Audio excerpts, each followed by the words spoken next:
Halo teman-teman, bertemu lagi dengan saya di RC13 Channel. Apa kabar semuanya? Semoga Anda dan kita semua baik-baik saja. Tetap semangat dalam menjalankan aktivitas hidup. Teman-teman sekalian, kembali saya akan menyuguhkan The Current Issue Corner atau isu-isu terkini. Dan untuk isu kali ini, yang sedang ramai diperbincangkan publik adalah tentang KLB atau Kongres Luar Biasa Partai Demokrat di Sumatera Utara baru-baru ini. Nah, tentu ini jadi pembicaraan yang sangat ramai ya, karena peristiwa ini luar biasa menyita perhatian publik ya, terkait dengan terutama kehadiran ya Muldoko yang notabene adalah ketua atau kepala staf presiden. Dan bukan hanya hadir, Muldoko kemudian dinobatkan sebagai Ketua Umum Partai Demokrat versi KLB tersebut. Nah, bagaimana fenomena itu bisa dijelaskan atau dimaknai? Nah, dalam dunia politik ada banyak perspektif, ada banyak teori ya, atau pendekatan untuk menjelaskan fenomena-fenomena politik. Yang pertama adalah perspektif manajemen konflik partai.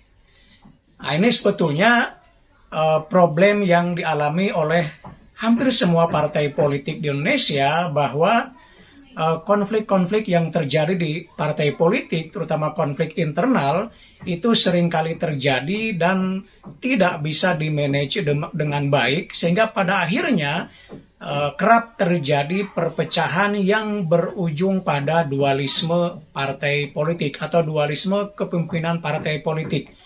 Ya, kita bisa sebutkan ada banyak kasusnya ya.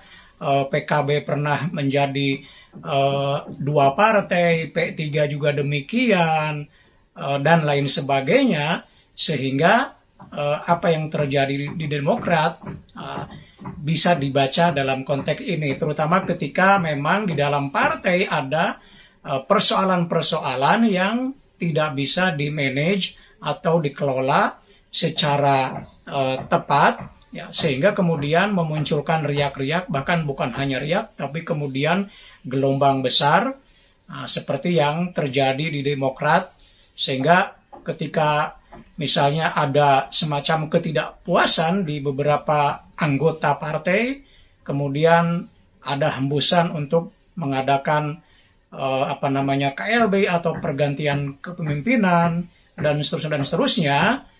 Nah, mungkin di situ tidak ada manajemen atau pengelolaan konflik tersebut sehingga kemudian pecah.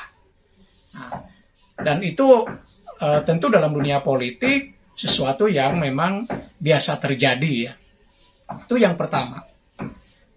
Pendekatan yang kedua atau perspektif yang kedua adalah perspektif kekuasaan.